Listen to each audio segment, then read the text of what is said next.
International Crisis Group, organización en la que yo también trabajo, acaba de publicar un informe sobre precisamente el tema que nos convoca hoy. Desmantelar los grupos armados ilegales, las lecciones de una rendición.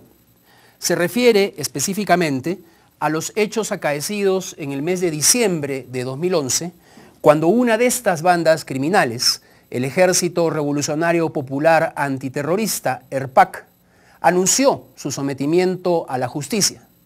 Luego de muchas idas y vueltas, ocurrieron una serie de hechos que han puesto en cuestión si esta rendición, este sometimiento a la justicia, cumplió su objetivo y en general, si es que en Colombia estamos o no preparados para enfrentar esto que el gobierno del presidente Santos calificó como la principal amenaza a la seguridad nacional. Vamos a analizar entonces este problema a partir del informe de International Crisis Group y lo vamos a hacer en dos bloques.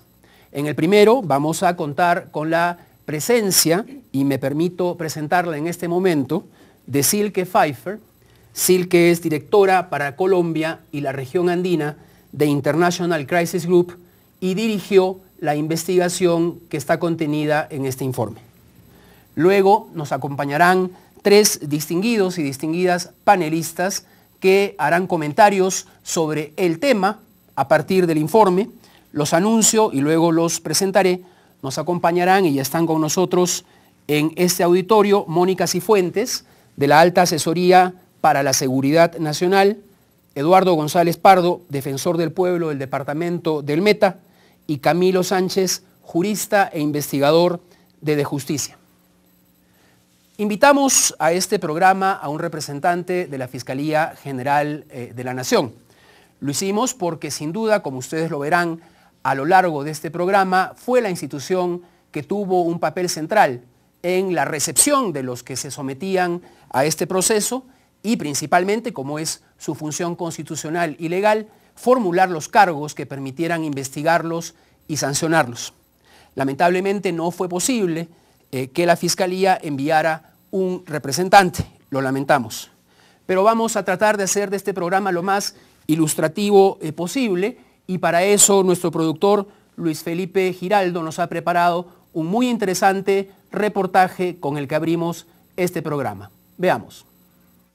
Con más de 4.800 efectivos en sus filas, según datos de la Fiscalía General, los grupos que el gobierno llamaba CRIM o bandas criminales fueron reconocidos al comienzo del actual gobierno como la principal amenaza para la seguridad nacional. Bandas criminales en Colombia hay muchas, pero grupos que ejerzan control territorial, control en el comportamiento de las poblaciones, que tengan relaciones con las estructuras de poder y quienes manejan la propiedad y hasta cierto punto el control social en muchas de estas regiones donde ellos tienen presencia, eso es mucho más que una situación, digamos, de puro crimen organizado. Se trata de organizaciones criminales muy fuertes, asentadas en los antiguos territorios de las Autodefensas Unidas de Colombia, tras el proceso de desmovilización paramilitar propiciado durante el gobierno del presidente Álvaro Uribe.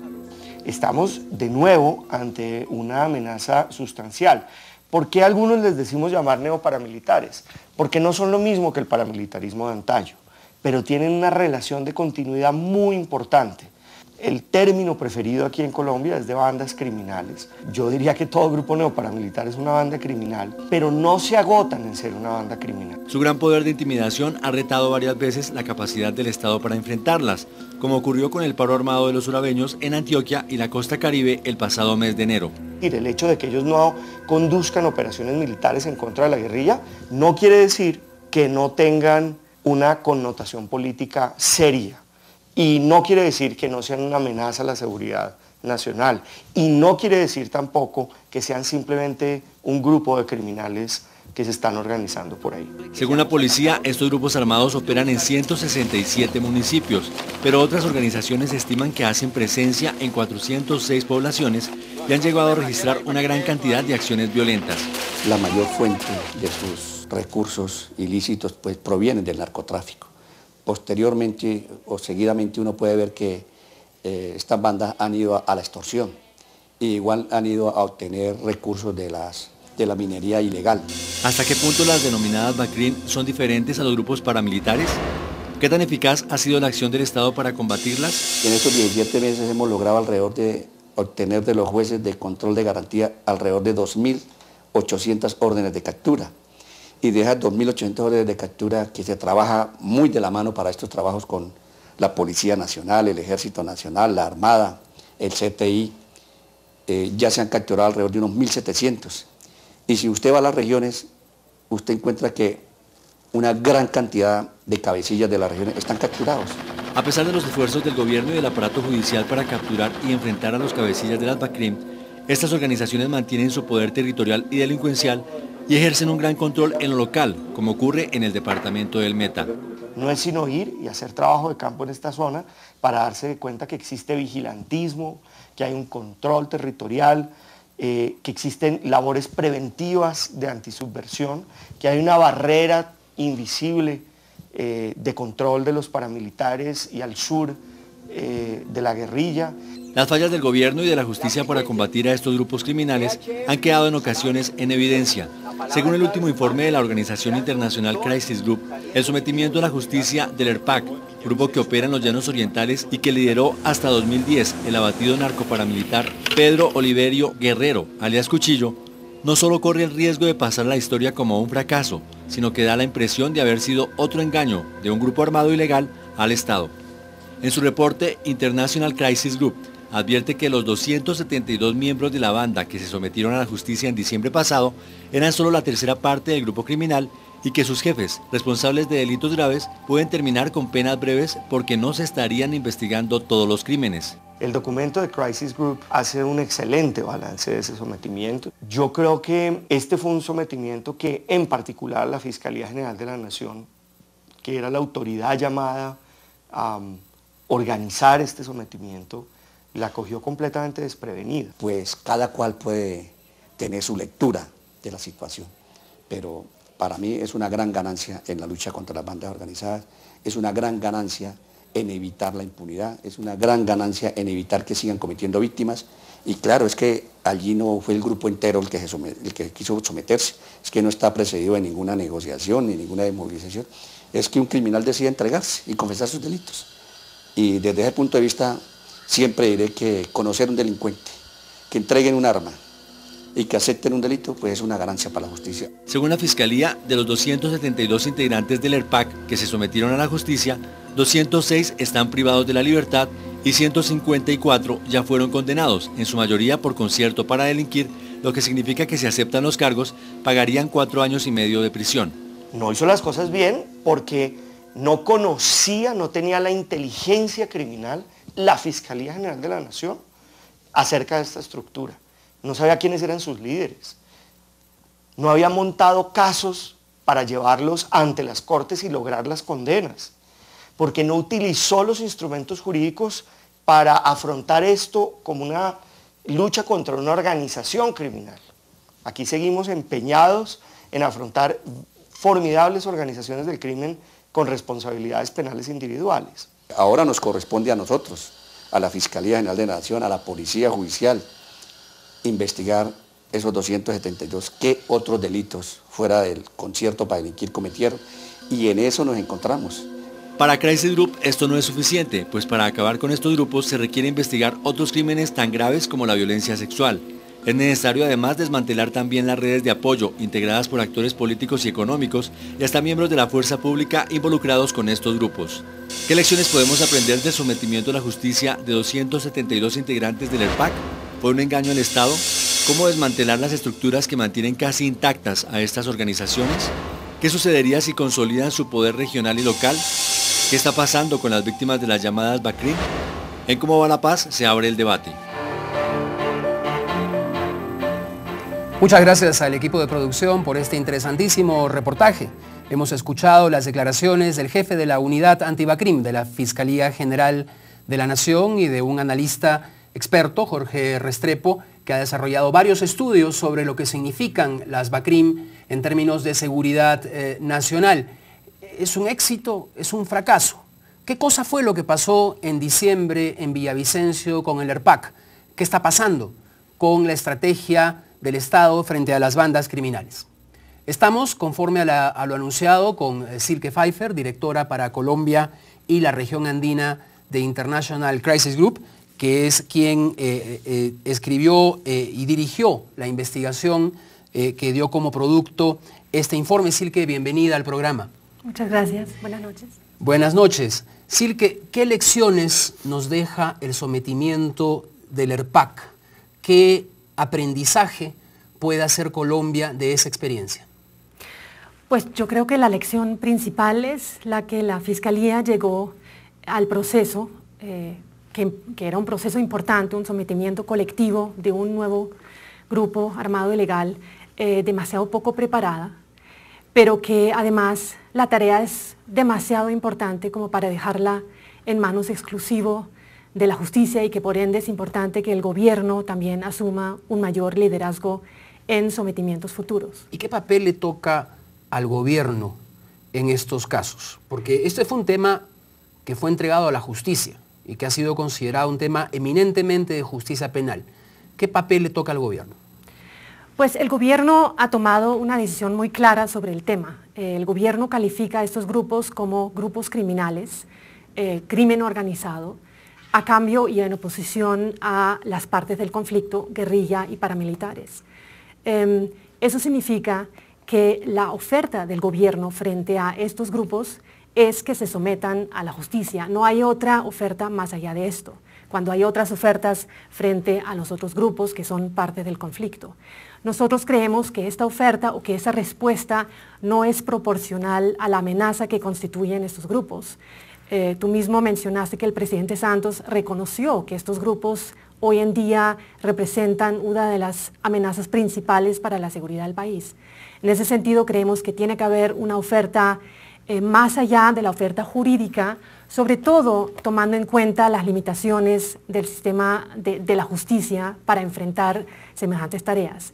Hablemos un poquito del sometimiento. Esto ocurre en Navidad, en los días navideños, cuando el sector público estaba en vacaciones, cuando la prensa le presta poca atención a lo que pasaba y sin embargo fue un hecho absolutamente significativo. 272 miembros de un grupo ilegal se someten a la justicia sin esperar aparentemente nada a cambio, nada más que al fiscal que iba a procesarlos. ¿Ese sometimiento fue un engaño o, como dice Luis González, fue un éxito? Pues, en primer lugar, Caracho, quien era el que lideraba el ERPAC en ese momento, sucesor de Cuchillo, quien murió abatido por la fuerza pública en diciembre del 2010, Caracho había originalmente anunciado que se iban a someter 500 integrantes. Al final se sometieron 272. Eso eran un tercio. Que es más o menos un tercio del grupo. En ese sentido, es por supuesto un hecho importante, pero es, considerando el tamaño real del grupo, un evento limitado. Ahora, hablando si es un engaño o no, nosotros más bien creemos o decimos que fue o puede llegar a ser una oportunidad desaprovechada. ¿Por qué? Porque la pregunta aquí es si un sometimiento de este tipo efectivamente puede llevar al desmantelamiento de un grupo como el ERPAC en la región. Y ahí escuchamos al fiscal, o sea, de los 272, en este momento están esperando condenas o ya han sido condenados 150 integrantes del grupo. ¿Por qué delitos? Por concierto para delinquir.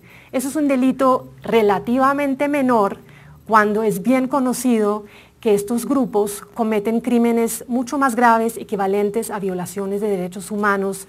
Estoy hablando de asesinatos, estoy hablando de secuestros, de desaparición forzada, de reclutamiento forzado, de violencia sexual.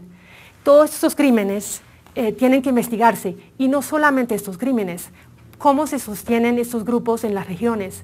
Porque mantienen redes muy importantes con sectores de la política local, con sectores del empresariado local y con sectores de la fuerza pública. Precisamente te quería preguntar eso. Si el objetivo final de este sometimiento no es principalmente que se procese a 100, 50, 200 miembros de una banda criminal o grupo armado ilegal, sino desmantelar el grupo, ¿qué cosa debe hacer el Estado colombiano para estar mejor preparado y para que ese desmantelamiento sea realmente eficaz?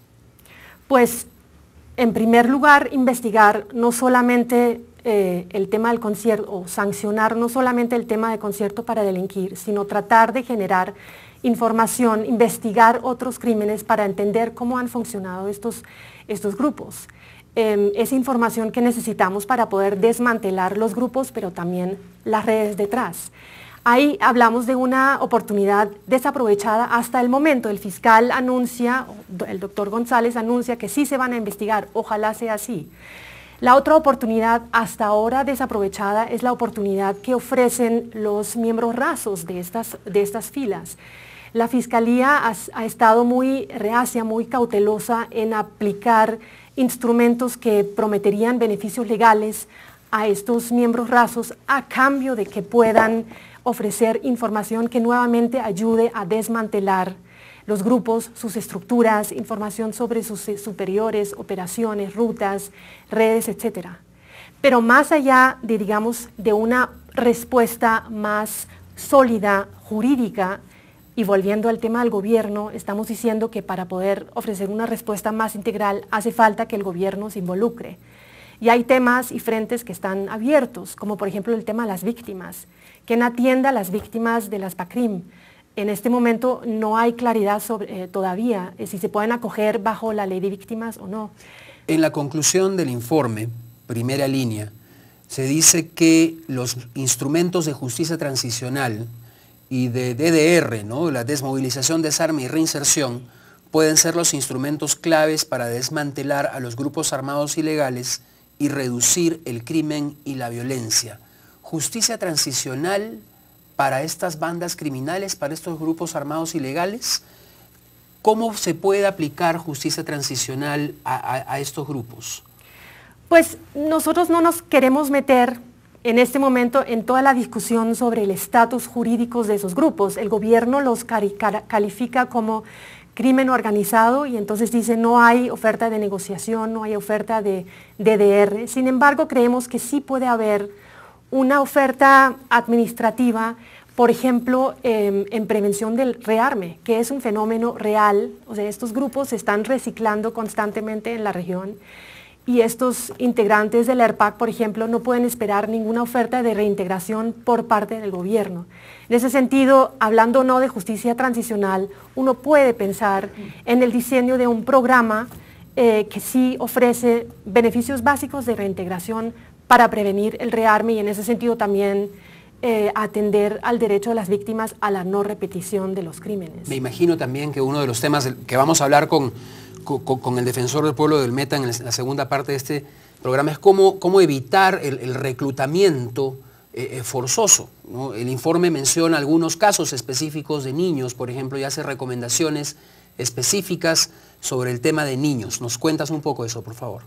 Pues sí, es bien sabido que en las filas de grupos como el ERPAC cuentan con muchos niños soldados reclutados forzosamente. Sobre estos niños hay por supuesto muy poca información porque las familias no se atreven a renunciar y se dice también que el ERPAC antes de someterse liberó a muchos niños de sus filas para reducir la exposición a cargos más graves. Ahora, en Colombia, los niños soldados que salen de las filas de la guerrilla o de paramilitares se pueden acoger a un programa que ofrece el Instituto de Bienestar Familiar para que sean protegidos y que tengan posibilidades de reintegración. O sea, se les considera víctimas en vez de victimarios. La situación de los niños soldados de las llamadas BACRIM no es clara y ha habido niños a los que se ha referido a la Fiscalía para que sean investigados, o sea que se les ha tratado como victimarios. Nosotros creemos que es muy importante que todos los niños, que este problema, que este tema se visibilice más y que estos niños tengan las mismas posibilidades de acogerse a estos servicios del ICBF. El informe recomienda finalmente que debería haber una mayor supervisión sobre estos procesos. En esta ocasión solo fueron autoridades, hasta donde yo tengo entendido, públicas, las que estuvieron ahí. El informe recomienda que algunas organizaciones acompañen este proceso. ¿Cómo podría funcionar un acompañamiento internacional a futuros procesos de sometimiento a la justicia? Sí, nosotros creemos que el proceso ha generado muchas dudas, empezando con que pareció muy improvisado, considerando el hecho de que la Fiscalía tuvo que dejar salir a casi todos los integrantes que estaban ahí en Villavicencio reunidos porque no había suficiente información para emitir órdenes de capturas a más de 19 de todos los miembros. Entonces, empezando con eso, había como muy poca transparencia sobre el proceso, lo que generó mucha reacción pública, si recordamos bien. En ese sentido, creemos que un acompañamiento internacional, un monitoreo internacional, como por ejemplo de la misión que tiene la OEA aquí en el país de apoyo al proceso de paz, podría ser muy conveniente para aumentar también la legitimidad de ese tipo de procesos. Vamos a seguir conversando, Silke, tanto sobre el informe, pero lo más importante, sobre el tema, después de una breve pausa con nuestros panelistas invitados. Con ustedes regresamos.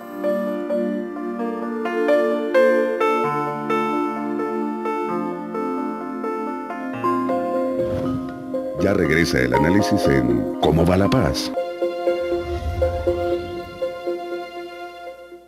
Las niñas y niños de 0 a 5 años contamos contigo. Por eso danos todo tu amor. Léenos cuentos, cántanos canciones, cuéntanos historias. Anímanos a descubrir. ¡A pintar! ¡A vestirnos! ¡Y a comer solos! Corrige nuestras travesuras con calma y con amor. Habla siempre con nosotros, ten en cuenta lo que decimos. Porque todo lo que nos enseñas, con el amor y los cuidados que nos das, nos sirven de ser siempre. Los niños y las niñas de 0 a 5 años cuentan con nosotros. El desarrollo integral en esta edad es muy importante para sus vidas, ya que se forman sus fortalezas físicas, sus habilidades para pensar, hablar, aprender y se construyen sus valores. De 0 a siempre. Atención integral a la primera infancia.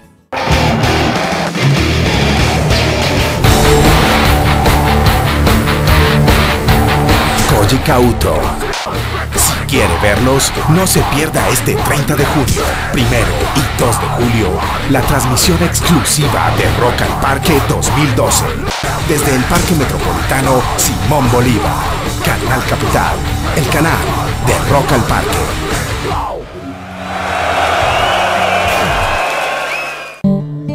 Señor, la cuenta, por favor. Su cuenta, señor. Esto es una precuenta, usted tiene que darme la factura de verdad. Si le entregan una precuenta, a usted le están robando el IVA que paga y le roban el bienestar a los colombianos. No se deje tumbar. A diferencia de una precuenta, una factura de verdad tiene la leyenda factura de venta o documento equivalente, el número de factura y la resolución de la DIAN.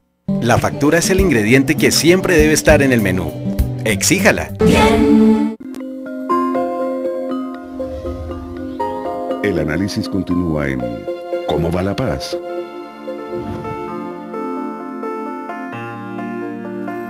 Regresamos en Cómo va la paz. Estamos analizando un informe que International Crisis Group acaba de publicar sobre el desmantelamiento de los nuevos grupos armados ilegales a partir de una experiencia muy concreta, el sometimiento a la justicia de una de las denominadas BACRIM, el ERPAC. Y para eso nos acompañan distinguidos panelistas con los que conversaremos sobre esta experiencia, sobre este informe, pero principalmente sobre qué hacer a futuro para mejorar las condiciones en las que el Estado maneja estos procesos de sometimiento a la justicia. Me acompañan en la mesa, en primer lugar, el doctor Eduardo González Pardo, defensor del pueblo del Meta, es abogado de la Universidad Santo Tomás, periodista de investigación y especialista en alta gerencia de la Universidad Monterrey en México y fue rector de la Universidad de los Llanos Orientales y es una de las personas que conoce más a fondo la realidad del departamento del Meta. Doctor González, buenas noches y bienvenido. Muy buenas noches. Quisiera también presentarles a ustedes a Mónica Cifuentes. Ella es abogada especializada en Derecho Penal de la Universidad Externado de Colombia, fue directora regional del CTI de la Fiscalía General en Bogotá en años muy difíciles, lo conversábamos antes fuera de cámaras y fue asesora del programa anticorrupción de la Presidencia de la República. Actualmente se desempeña como asesora del Alto Consejero para la Seguridad Nacional y de la Oficina del Alto Comisionado para la Paz. Es un placer, Mónica, que estés aquí con nosotros. Muchas gracias. Javier, muchas gracias por la invitación. Y finalmente quiero presentarles a ustedes a Camilo Sánchez. Camilo es jurista e investigador de la Organización de Justicia, que es una de las organizaciones, me atrevería a decir, la que más está contribuyendo a el debate jurídico desde la sociedad civil, con múltiples intervenciones en muchos campos. Camilo es profesor de la Universidad Nacional de Colombia y doctor por la Universidad de Harvard. Camilo, buenas noches, bienvenido. Buenas noches, Javier. Gracias por la invitación. A los tres, nuevamente, muchas gracias y quisiera empezar esta conversación con el doctor Eduardo González, defensor del pueblo del Meta, porque creo que hace falta situar el tema de ERPAC en el contexto de los llanos orientales para ilustración del público que nos acompaña, de los televidentes. Doctor González, ¿qué cosa es el ERPAC? ¿Es simplemente una banda criminal? ¿Cuál fue el impacto humanitario del ERPAC? ¿Cuáles son los vínculos entre lo paramilitar y la naturaleza y las actividades del ERPAC? Son muchas preguntas en una sola. Sin embargo, comenzaré por señalar que el ERPAC fue algo más que una banda criminal. El ERPAC fue un grupo surgido después de la desmovilización de las AUC. Como ustedes deben saber, Cuchillo, a pesar de estar postulado, Pedro Oliverio Guerrero, nunca se entregó y siguió actuando en la misma lógica del grupo al que pertenecía de AUC y conformó el ERPAC. Desde el 2008 coincidimos con Cuchillo en el ascenso en el territorio. Yo llegué en el 2008 a la Defensoría y Cuchillo estaba tomando pues también parte del territorio y pude ser testigo del avance de ese grupo armado ilegal surgido después de la desmovilización, que copó los terrenos del departamento del Meta, del Bichada y del Guaviare. ¿Cuál fue el impacto humanitario en términos de víctimas, de crímenes que cometieron los integrantes del ERPAC en contra de la población del Meta? Bueno, como entendemos que el grupo no es una simple banda criminal, es claro que la afectación que hubo sobre la población civil fue similar a la lógica que aplicaban los grupos de AUC en la región. Control sobre la población, reclutamiento forzado de menores, restricciones a la vida y costumbres de los pobladores, control territorial bastante fuerte y obviamente actividades vinculadas al narcotráfico. Si bien en esta última época se puede señalar que no ha existido una confrontación evidente con el grupo guerrillero de las FARC, es claro para la Defensoría Regional que el ERPAC y quienes lo sucedieron hacen un control sobre la población y obviamente estigmatizan a aquellas personas que son señaladas de ser auxiliadores o amigos del grupo guerrillero. A usted le correspondió como defensor del pueblo del Meta participar en el acto de sometimiento a la justicia de estos 272 integrantes del ERPAC. ¿Cuál es su evaluación de ese proceso? Bueno, en primer lugar, creo que el Estado colombiano debe reflexionar sobre el tratamiento que le está dando a lo que el gobierno nacional ha señalado son bandas criminales. Estos grupos pues tienen toda una conformación bien compleja y considero que lo que vivimos en diciembre del año pasado en el sometimiento a la justicia de parte del ERPAC pues da ejemplo de cómo el Estado no está preparado para un sometimiento de esa magnitud, porque ahí hay que aplicar pues las normas penales comunes y obviamente desbordó y desbordará siempre la capacidad del Estado para hacerlo. Fue un proceso muy complejo en donde hubo muchos malos entendidos y que creo que pues llevaron en su primer momento a un fracaso que después, entiendo, la Fiscalía ha venido generando unas medidas que permiten el aseguramiento de las personas. Sin embargo, sorprendió a la Defensoría Regional como muchas de las personas que se habían anunciado como sometidas a la entrevista con los defensores públicos se presentaron como víctimas del grupo.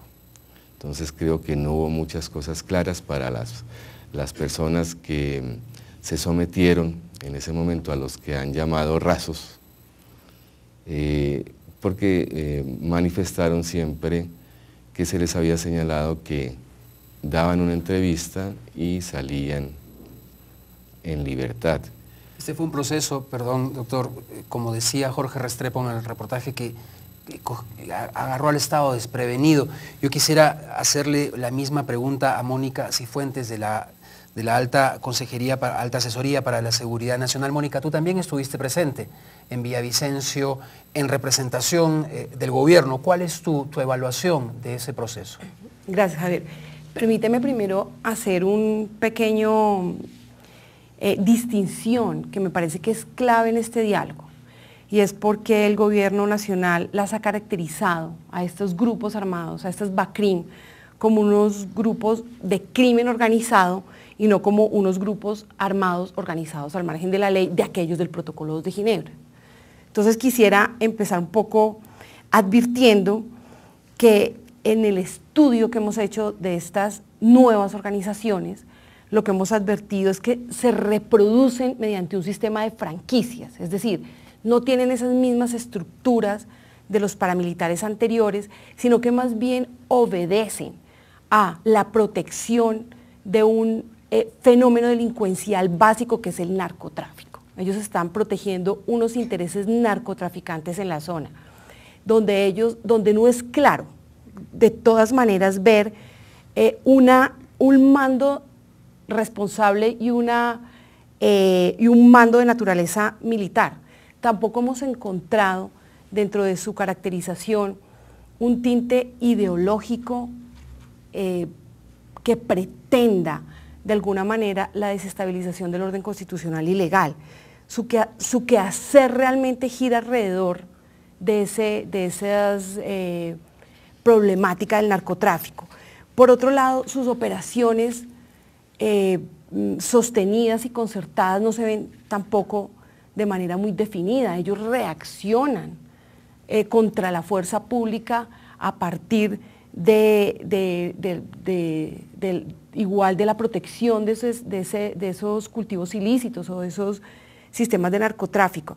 Entonces, pensar que las vamos a caracterizar como este tipo de organizaciones es crear una falsa expectativa de desmovilización, es crear una falsa expectativa de que podemos llegar a hacer un proceso de negociación con ellos y caracterizarlas como un grupo de aquellos que se pueden desmovilizar de conformidad con la ley 782 y la ley 1421, que es la que nos rige ahora. Entonces me parece que esa es una primera precisión para determinar por qué se tienen que combatir a partir de la justicia ordinaria y a partir no de una desmovilización, sino de un sometimiento. Sin embargo, Mónica, el presidente Santos ha sido muy enfático en señalar que estos grupos, más allá de su caracterización, son la principal amenaza a la seguridad nacional.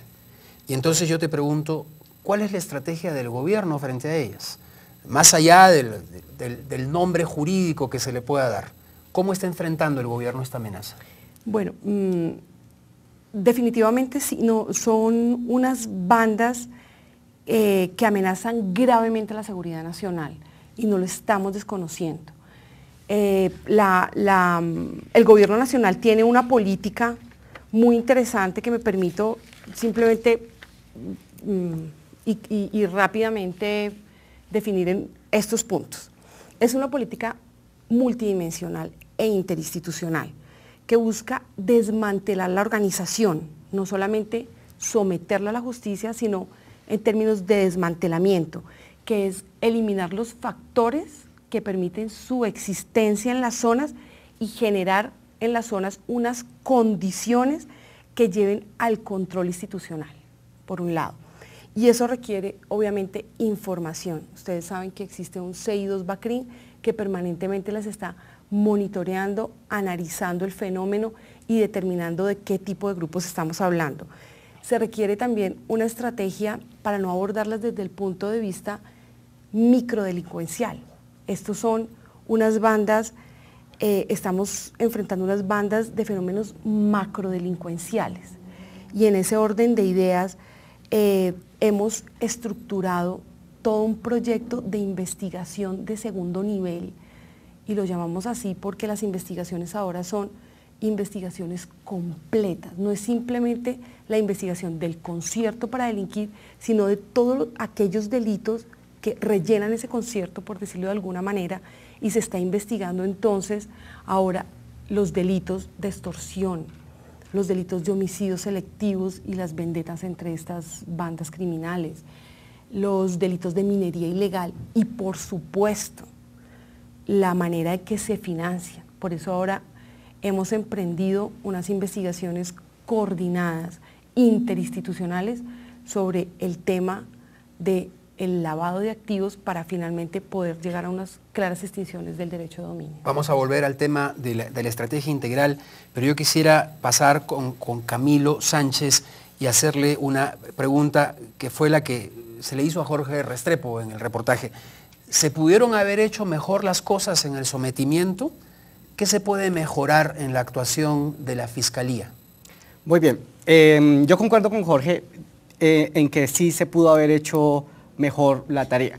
Y ahí yo creo que hay como tres tipos distintos de soluciones que uno siempre busca.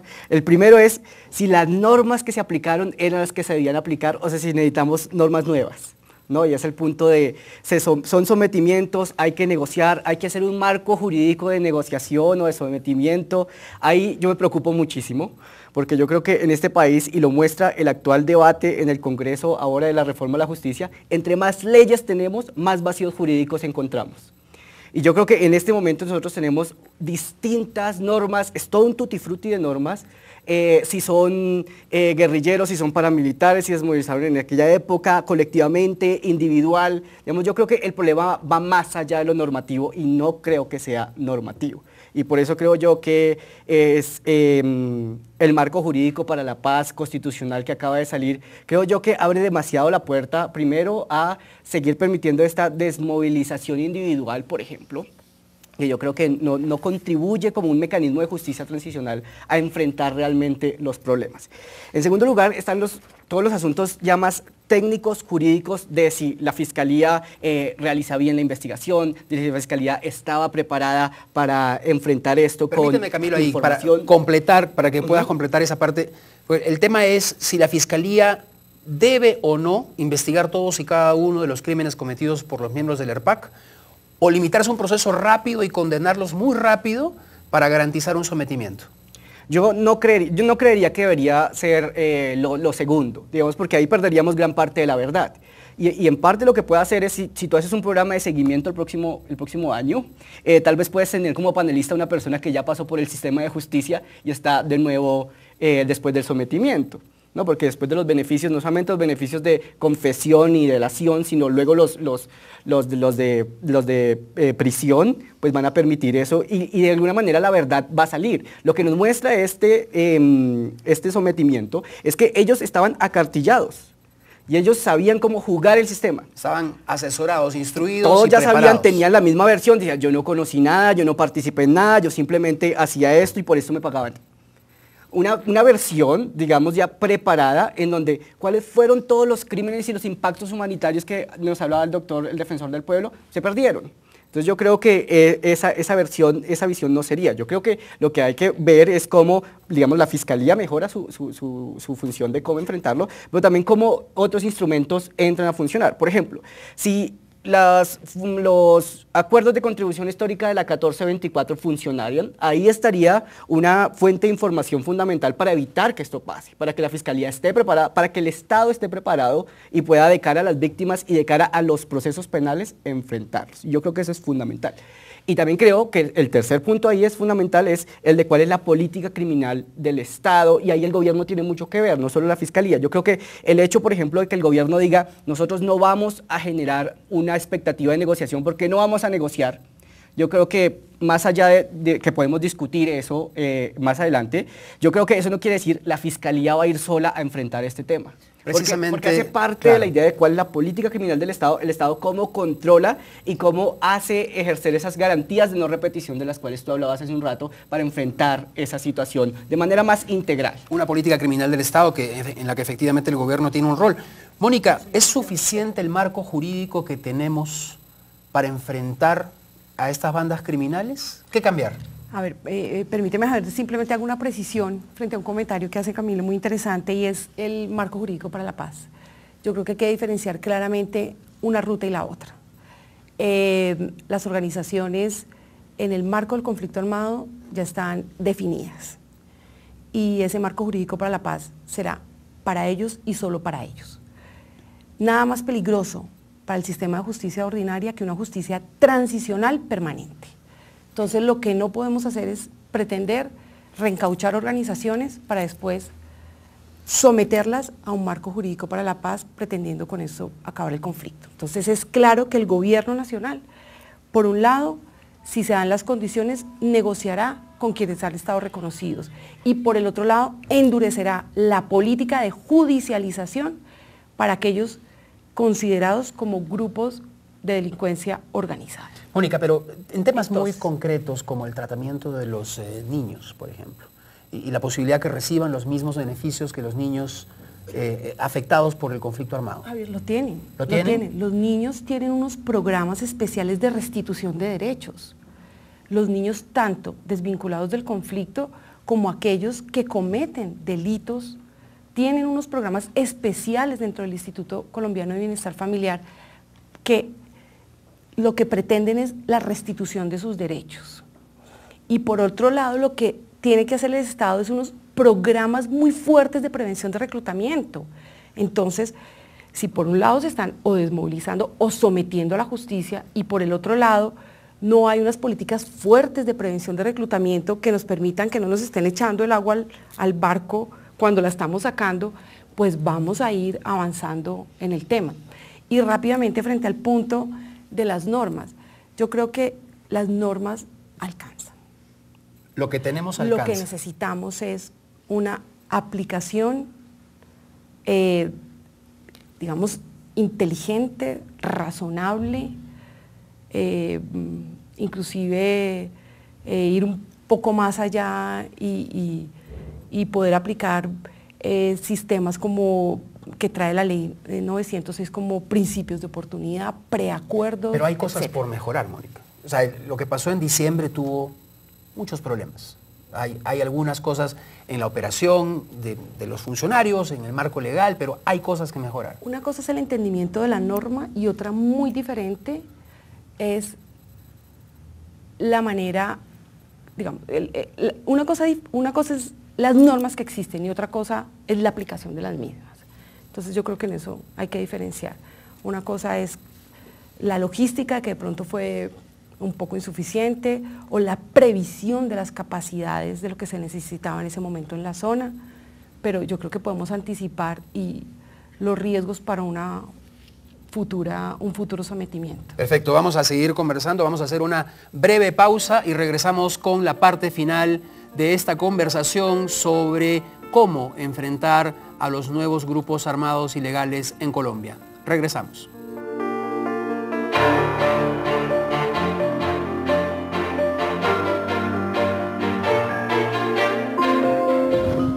Ya regresa el análisis en ¿Cómo va la paz? Toda la información sobre Colombia Humanitaria está aquí en Urna de Cristal. El departamento del Huila ha entregado 78 obras de las aprobadas por Colombia Humanitaria, correspondientes al 86% de la ejecución total. En el municipio de Villavieja se entregó en días pasados la construcción de un canal de concreto reforzado que impedirá que la quebrada Río Verde se desborde y destruya las viviendas de más de 30 familias que habitan la zona. Unidos lo hacemos mejor. El análisis continúa en ¿Cómo va la paz?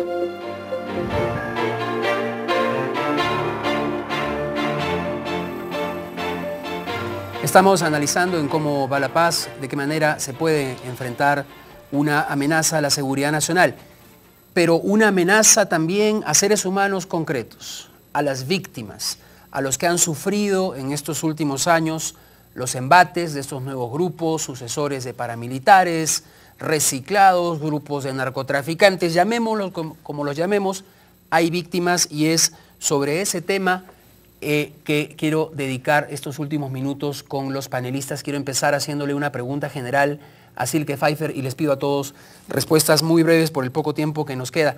Silke, ¿de qué manera el Estado puede evitar que, sometido que sea un grupo, se recicle en otro, haya nuevo reclutamiento y esto sea un círculo vicioso que Colombia no pueda superar?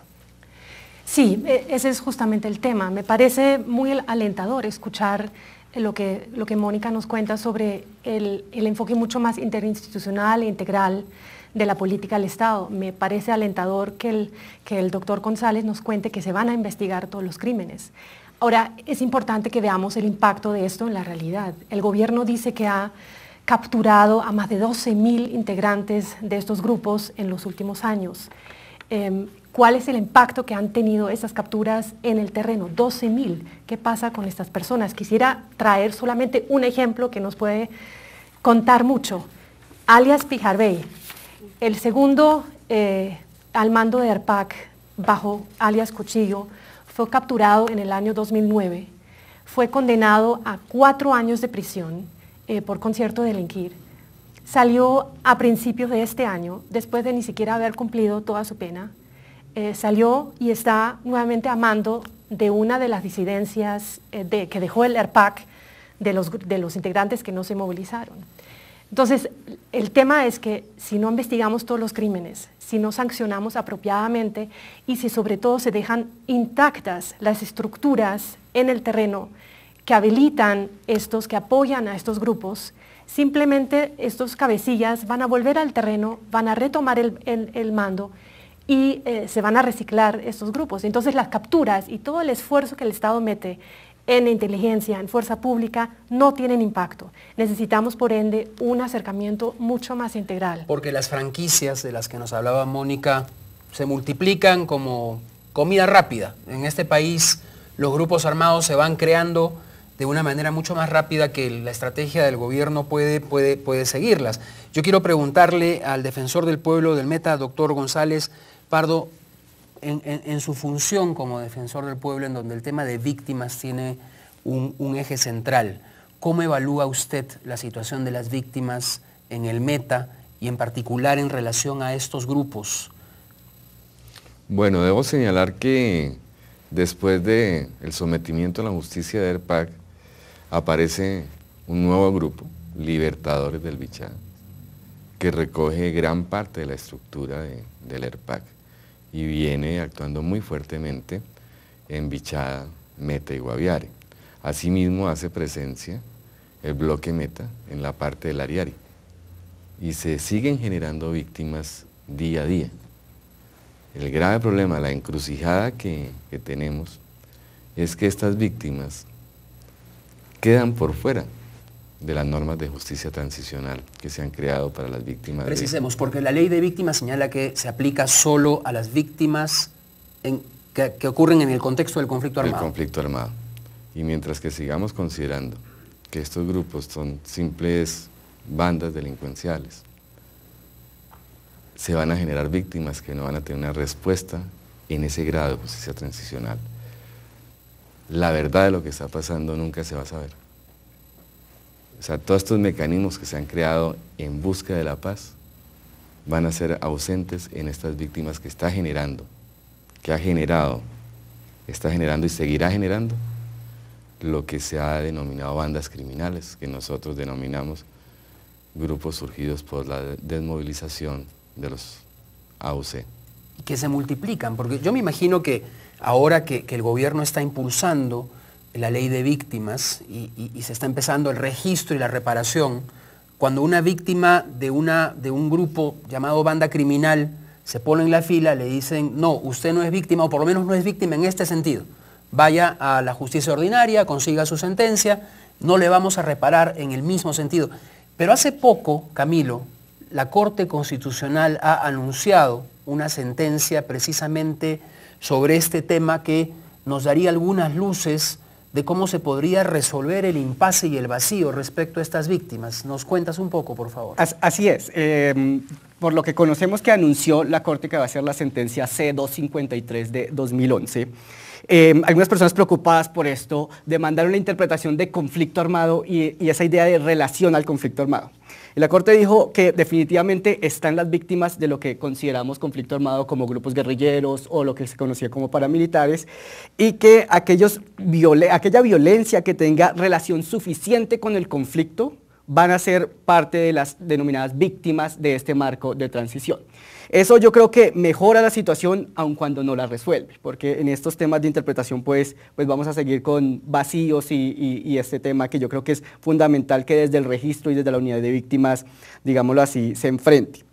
Pero en parte, yo hubiera quedado más tranquilo con la interpretación que proponía un grupo de magistrados, donde decía, usted tiene que interpretar esta norma solamente si entiende que aquellas víctimas que tengan relación con el conflicto, de esta manera, así sea más indirecta, hacen parte de la ley. Si usted la entiende así, es constitucional, y de otra manera no lo entienda. La Corte fue un poco más flexible y dijo, caso a caso se va a ver, podrían estar, habría que leer totalmente la sentencia cuando la Corte la emita, pero esa es la cuestión. Sigue habiendo de todas maneras... Esto dejaría a la víctima de estos grupos con la responsabilidad de probar que el hecho del cual fue víctima tiene relación con el conflicto armado. No, claro que no. Dejaría, es un gran campo abierto a la administración para entender qué prueba encuentra como suficiente. Igual no se le traslada la prueba a la víctima para que la víctima pruebe que éste tenía todo lo que dice el protocolo segundo de Ginebra, de los convenios de Ginebra. Sin embargo, le deja un campo abierto a las personas que hacen el registro para determinar, por ejemplo, los urabeños son o no son, los combos son o no son. Entonces creo yo que deberías en este momento debería, bajo la idea de la concepción de la Corte, la administración cerrar los criterios para que no existan discriminaciones y versiones distintas de cómo interpretarlo. Mónica, el informe de Crisis Group lo que dice es, bueno, no entremos a la discusión si estos son actores del conflicto, grupos armados, bandas criminales. Hay víctimas y hay que atenderlas. Y el Estado no puede simplemente decir, esto no forma parte del conflicto armado, entonces lo dejo al camino ordinario. ¿Cómo articular una oferta del Estado que las atienda? Yo creo que ya el Estado viene haciéndolo. El Estado tiene programas a través del Departamento Administrativo de la Prosperidad, en donde atiende a todos los desplazados, por ejemplo, sin importar si son víctimas o no del conflicto en los términos de la Ley 1448, sino simplemente desplazados por la violencia. Ya hay unos programas prioritarios para salud, hay unos programas prioritarios para educación, y hay una serie de programas que atiende a estas víctimas independientemente de que sean en el marco o no del conflicto. Pero quiero también hacer claridad en un punto pequeño. No solamente en el marco de la justicia transicional se garantizan los derechos de las víctimas. Mire usted cómo la Ley 906 también es garantista de la misma. Antes, recuerda usted, doctor, que había que presentar una demanda de constitución de parte civil, aceptarla, perseguir con la legislación anterior casi que la parte solamente indemnizatoria. Ahora esa trípode de verdad, justicia y reparación también está trasladada en los términos de la Ley 906 de 2004 y se garantizan dentro de ese proceso de la justicia ordinaria también esos elementos de verdad, justicia y reparación para esas víctimas. Esto, otra vez digo, acompañado de esos especiales programas que el gobierno tiene para todas las víctimas. Yo quiero agradecerles a los cuatro, Lamentablemente el tiempo en televisión es un fuerte condicionante. A Silke Pfeiffer, Mónica Cifuentes, Eduardo González Pardo y Camilo Sánchez, muchísimas gracias por su participación en el programa. Hemos escuchado entonces distintas visiones, distintas posiciones sobre lo que fue, lo que ocurrió ahí por la Navidad del 2011 con este grupo armado ilegal y que puede ocurrir en cualquier momento con cualquiera de los, no sé, 7, 8 grupos que están amenazando gravemente la seguridad nacional, pero especialmente las víctimas. ¿De qué manera puede mejorar entonces esta oferta? ¿De qué manera los funcionarios pueden poner en práctica aquello que está regulado? ¿De qué manera se puede mejorar el marco jurídico para no dejarlas por fuera? Porque si dejamos a este grupo de víctimas por fuera, quizás todos los esfuerzos que hace el Estado en torno a otras víctimas caerán en un camino no suficientemente eficaz. La próxima semana dedicaremos el programa a un tema que consideramos crucial: la humanización del conflicto. Estará con nosotros el jefe de la delegación del Comité Internacional de la Cruz Roja y hablaremos sobre el tema del acuerdo humanitario y de qué manera este conflicto armado puede atenuarse y las víctimas pueden no ser al menos tantas. Con ustedes, hasta el próximo miércoles a las 8:30 por Canal Capital. Muy buenas noches.